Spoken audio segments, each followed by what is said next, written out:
Olá Brasil, olá você aí de casa, eu sou a Carol Moreira e hoje vou falar sobre todos os ganhadores do Oscar, vou falar da importância da gente ter ganhado o melhor filme internacional, da nossa querida Fernanda Torres e vou falar também do Conan O'Brien, do que aconteceu na noite, polêmicas de Emília Pérez e muito mais. Então fica comigo e se você gosta do canal, por favor se inscreve que estamos aí na luta ao 1 milhão de inscritos faz 20 anos, então me ajuda aí e dá um like e compartilha aí com seus amigos. O comediante Conan O'Brien apresentou o Oscar pela primeira vez e eu amei. Acho que das últimas vezes todas aí me lembrou um pouco a época da Ellen DeGeneres, sabe? Aquela época raiz, cutucando a ferida, né? Ele começou saindo de dentro do corpo da Demi Moore, perdeu o sapato. Ele fez várias piadas que eu particularmente achei bem engraçadas. Por exemplo, ele tocou na ferida da inteligência artificial. Ele falou, nós não usamos inteligência artificial, gente. Imagina, a gente usou trabalho infantil.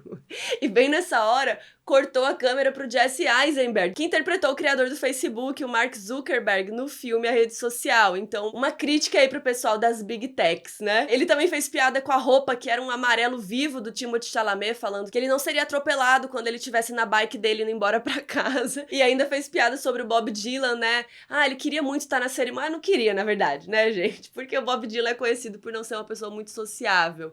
E uma piada que eu fiquei bem chocada é que ele falou da situação da Carla Sofia Gascon, que vocês sabem, que tuitou um monte de bosta, né? Falou coisas racistas, xenofóbicas, criticou a indústria woke, criticou a diversidade da premiação, criticou a própria colega dela de elenco. Então o O'Brien falou que em Anora usaram a palavra fuck 479 vezes e que isso quebra o recorde da pessoa que fez relações públicas da Carla Sofia. Ou seja, que essa pessoa teve que trabalhar muito, tipo, putz. E a piada que arrematou tudo foi, né, se você for twittar sobre hoje à noite, o meu nome é Jimmy Kimmel. Porque ela fala mal de tudo, né, então que falasse mal do Jimmy Kimmel, não dele. Ele brincou também com a duração de Brutalista, que ele falou que foi um filme que ele nunca queria que acabasse de tão bom. E realmente, nunca acabou, porque o filme tem 3 horas e meia, né. Também fez piada com o Jeff Bezos, chegando num pacote da Amazon, né, que é o dono, porque a Amazon comprou o 007, inclusive teve uma homenagem ali, um momento de exaltar, que eu acho que a Amazon deve ter pagado ali pra ter esse momento 007 e voltar a ter o hype, né, sobre a franquia. E também foi muito falado sobre os incêndios que acometeram Los Angeles, né, que foi muito triste, e aí um grupo de bombeiros foi lá, eles foram aplaudidos de pé, foi muito bonito, e fizeram umas piadas meio... algumas boas, outras ruins, então foi muito bonito esse momento também. Mas vamos lá, vamos falar dos prêmios? Em geral, os prêmios da noite foram até bem divididos. O Brutalista foi o segundo com mais Oscars, levou 3, melhor ator pro Adrien Brody, melhor fotografia e melhor trilha sonora. É a segunda vez que o Adrien é indicado e ganha, e ele venceu na cerimônia de 2003 pelo filme do Pianista,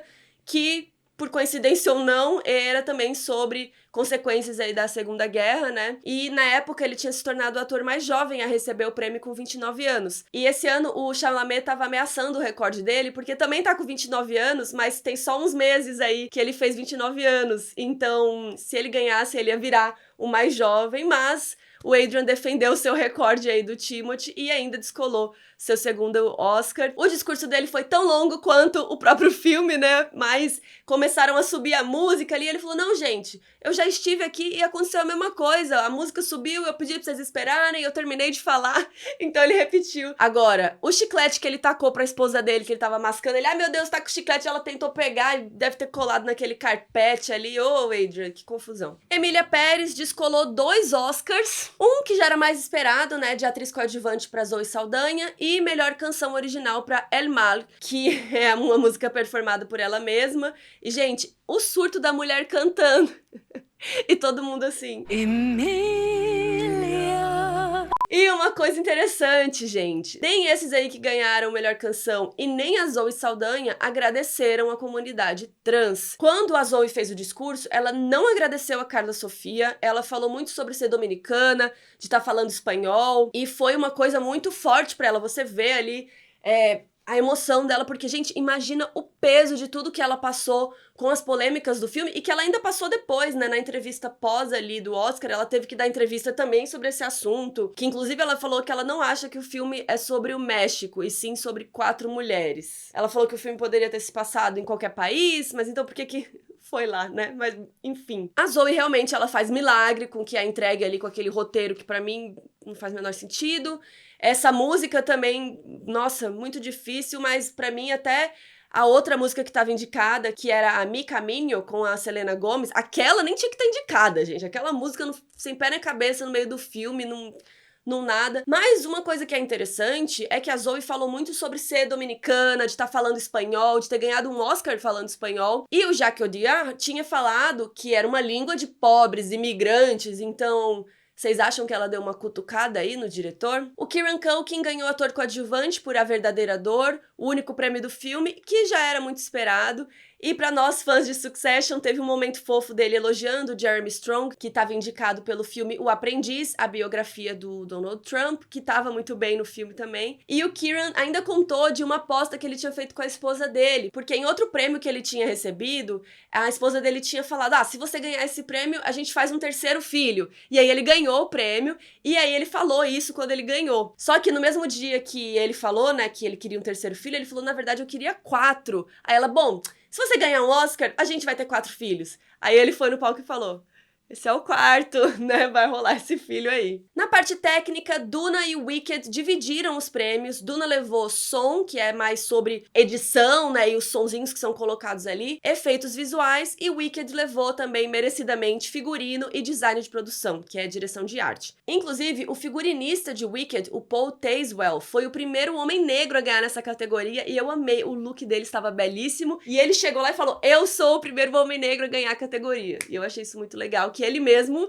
né, já explica. Substância só ganhou um Oscar de maquiagem e penteado, que foi super merecido, mas eu achei que também merecia melhor roteiro original. E Conclave ganhou melhor roteiro adaptado, também super merecido. Flow levou melhor filme de animação, que foi super legal, que foi o primeiro Oscar da Letônia. Eles ficaram tão emocionados quanto a gente aqui no Brasil. E quem ganhou documentário foi o No Other Land, que é super importante, que aborda os conflitos entre Palestina e Israel. Israel tá destruindo a casa de várias pessoas lá na Palestina. É um longa muito importante. O Bassel, que é o ativista, personagem do filme, foi no Oscar. Ele quase foi preso durante o filme. Pessoas da família dele levaram tiro. É uma coisa, assim, horrível, gente. Vale muito a pena assistir esse filme pra entender o que tá acontecendo lá. Ele foi no Oscar. Então imagina pra ele, depois de anos protestando e falando sobre esse assunto, tá lá no palco mostrando pro mundo inteiro o que tá acontecendo no país dele, né, como é injusto, enfim. Eu achei muito importante o filme ter ganhado e ele ter ido lá pessoalmente. Curta animado foi pra In the Shadow of the Cypress e o discurso foi meio doido assim, porque os diretores só receberam o visto pra viajar no dia anterior e eles pousaram em Los Angeles 3 horas antes da cerimônia. Eles ficaram tão eufóricos que eles se atrapalharam um pouco ali, eles não sabiam tão bem inglês, mas foi muito legal de ver eles recebendo o prêmio. Curta live action foi pra I'm Not a Robot, sobre uma mulher que questiona aí se ela é um robô. E o curta documentário me surpreendeu um pouco, foi pra A Única Mulher na Orquestra, sobre a contrabaixista pioneira, que foi a primeira mulher musicista da Filarmônica de Nova York. É um filme da Netflix, então acho que isso também deu um up no filme aí. Bom, vamos falar do maior ganhador da noite, que foi a Nora e o Sean Baker, né? A Nora levou 5 dos 6 Oscars que estava indicado. Melhor filme, melhor diretor pro Sean Baker, melhor atriz pra Mikey Madison, melhor roteiro original e melhor montagem. E 4 desses prêmios foram pro próprio Sean, porque ele escreveu, editou, dirigiu e produziu o filme. Então, ele se tornou a segunda pessoa a ganhar 4 Oscars numa noite. E eu amei que quando ele ganhou de montagem, ele falou, gente, eu salvei esse filme na edição, vocês não estão entendendo. Tipo assim, esse Oscar eu mereço, sabe? E a primeira vez que isso aconteceu foi com o Walt Disney, que ganhou 4 Oscars na cerimônia de 54. Só que eram 4 projetos diferentes. Então, essa foi a primeira vez que uma pessoa ganhou pelo mesmo filme. A título de curiosidade, isso quase aconteceu com o Bong Joon-ho, com Parasita em 2020. Ele ganhou melhor filme, direção, roteiro e filme internacional. Só que, por uma questão técnica, filme internacional não conta pra ele como pessoa. Pelas regras da academia, o Oscar é pro país. Então agora, o Brasil tem um Oscar, não é necessariamente o Walter Salles. Então, Bong Joon-ho, teoricamente, tem 3, por isso que o Sean Baker se tornou o primeiro. Vamos falar da Mikey Madison, que se juntou a Jennifer Lawrence como as únicas atrizes nascidas nos anos 90 a ganhar melhor atriz. A Mikey tem 25 anos, a Jennifer tinha 22 quando venceu por O Lado Bom da Vida. E, infelizmente, a vitória dela um pouco agridoce aqui pra nós brasileiros, porque a Fernanda Torres estava concorrendo na categoria. E eu queria falar, bom, primeiramente que ela estava linda, Fernanda estava usando um vestido Chanel belíssima, super elegante. Não sei se foi de propósito, acho que ainda não foi falado sobre isso, mas parecia um pouco com o vestido que a mãe dela usou, né, Montenegro, na época dela. E a gente estava disputando 3 categorias, né, melhor filme, melhor atriz e filme internacional, que isso foi a primeira vez na história que aconteceu, e a gente ganhou o melhor filme internacional, que foi super importante, porque realmente, gente, o Brasil tem um dos melhores cinemas do mundo, e a gente nunca tinha ganhado um Oscar sequer. A gente já tinha sido indicado 4 vezes antes, com O Pagador de Promessas, O Quatrilho, O Que É Isso, Companheiro e Central do Brasil, que foi em 98. Então essa foi a 5ª vez, né, que um filme conseguiu chegar lá e, finalmente, levamos. Então, antes de qualquer coisa, vamos parar pra comemorar isso? Vamos ficar feliz, porque vocês não têm ideia do quanto isso vai fomentar a nossa indústria aqui do cinema nacional, o quanto isso é importante pra gente fazer mais filmes, pra gente ir mais ao cinema, porque é toda uma indústria que movimenta isso. Eu sou formada em audiovisual, então é muito incrível ver isso acontecendo, e a gente sabe da importância que a cultura tem, né, nas nossas vidas. E o filme ter chegado tão longe, mesmo que não tivesse ganhado, foi muito importante até para questões políticas aqui brasileiras. Então é um filme que voltou a falar sobre questões como a anistia, porque os crimes da ditadura tiveram anistia, né? Então as pessoas não foram punidas. Tem pessoas ainda vivas do crime do Rubens Paiva que não aconteceu nada. Por exemplo, o Bolsonaro queria anistia para as pessoas lá do 8 de janeiro. Então esse papo de anistia voltou à tona, só que o filme ter bombado agora barra um pouco esse debate, né, de tipo, as pessoas não vão ser punidas, então tá tudo bem. Por exemplo, crimes contra a democracia vão ter direito à anistia? Que absurdo é esse, sabe? Então, o filme ter chegado tão longe, falando de ditadura, falando de um tema tão relevante ainda hoje, é sensacional. E a gente ter ganhado não é só bom pra essa questão política, mas também, como eu falei, pra fomentar a nossa indústria. This goes to a woman who, after a loss suffered during an authoritarian regime, decided not to bend and to resist. So this prize goes to her. Her name is Eunice Paiva. So it's with her.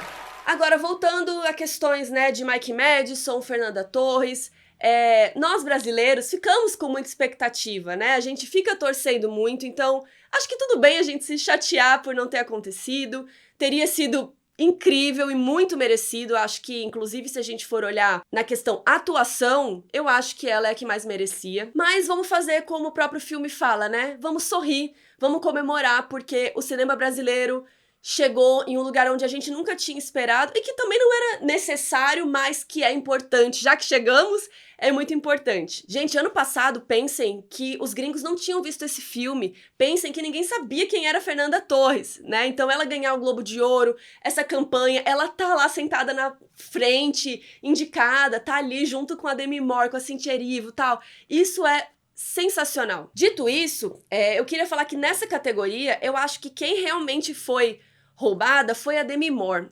Não por questão de atuação, porque atuação eu já deixei claro, eu acho que a Fernanda Torres merecia mais. Mas os gringos estavam achando que a Demi Moore ia ganhar, né? E toda a história do filme representar um pouco a vida dela e de várias outras atrizes, inclusive a Mike Madison, tão jovem, ganhar com outras atrizes mais velhas concorrendo, até conversa um pouco com a história de A Substância, né? Das mulheres mais jovens serem mais visadas, né? No filme, a personagem da Demi Moore perde o emprego para uma mais jovem, enfim. E por que eu falo que ela que foi roubada? Porque na gringa, eu acho que ninguém tava esperando a Fernanda Torres ganhar. Eu acho que foi uma coisa muito nossa e a gente tava mandando energias e tal. Mas se vocês olharem bem, na categoria de atuação, poucas pessoas ganharam em filmes falando outras línguas. De melhor atriz, só 2 vezes isso aconteceu, com a Sophia Loren falando italiano em Duas Mulheres, em 61, e a Marion Cotillard falando francês em Piaf, de 2007. Melhor ator teve o Roberto Benigni falando italiano em A Vida é Bela, que foi em 98, e atores coadjuvantes foram só 3 pessoas, mas eram em filmes bilíngues. Mas assim, pra vocês verem como é difícil isso acontecer, né? Os gringos acabam priorizando filmes falados na língua inglesa na categoria de atuação. Então, só pra deixar claro, eu acho sim que a Fernanda merecia, mas acho que a Mike, a Demi Moore, inclusive tinham pessoas apostando que a Cynthia Erivo tinha mais chances do que a Fernanda Torres, justamente por essa questão da língua, sabe? Então, acho que a indicação já foi importante, a própria Fernanda Torres falou disso, né? Um filme brasileiro falado em português, com um tema tão relevante, ter chegado tão longe, e a gente foi indicado não só em melhor atriz, como em melhor filme. Então, vamos focar nisso. Comentem aí qual foi a reação de vocês quando a gente ganhou o melhor filme,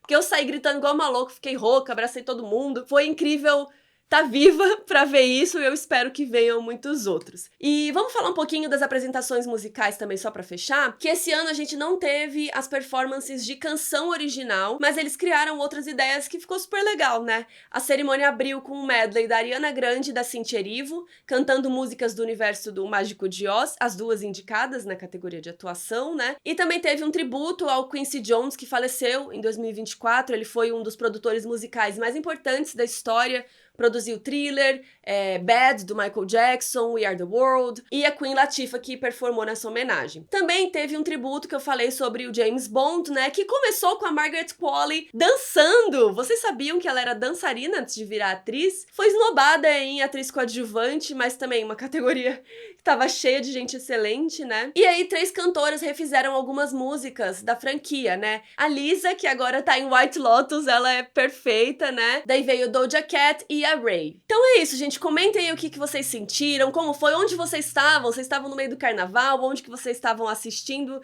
a cerimônia. Eu fiquei muito emocionada. É isso, acho que a gente queria esse gostinho a mais da Fernanda Torres também ganhar, mas quando a gente fala que a indicação por si só já é o prêmio, para qualquer concorrente do Oscar, isso é verdade. Todos os curtas que estavam lá, né, as animações e os filmes maiores também. O próprio filme do Sean Baker é um filme mais independente, né? Imagina você ter feito, sei lá, direção de fotografia num filme que foi indicado ao Oscar.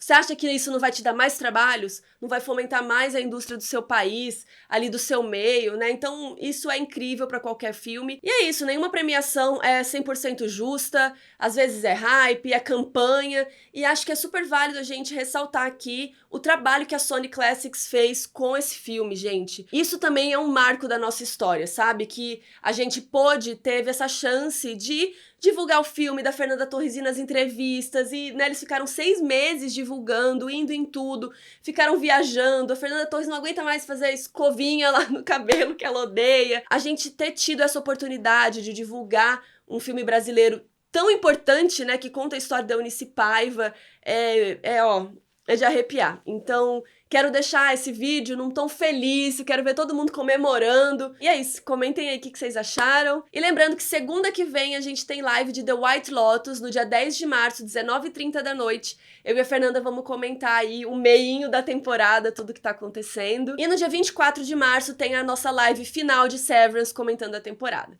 Então é isso, gente, um beijo e tchau, tchau.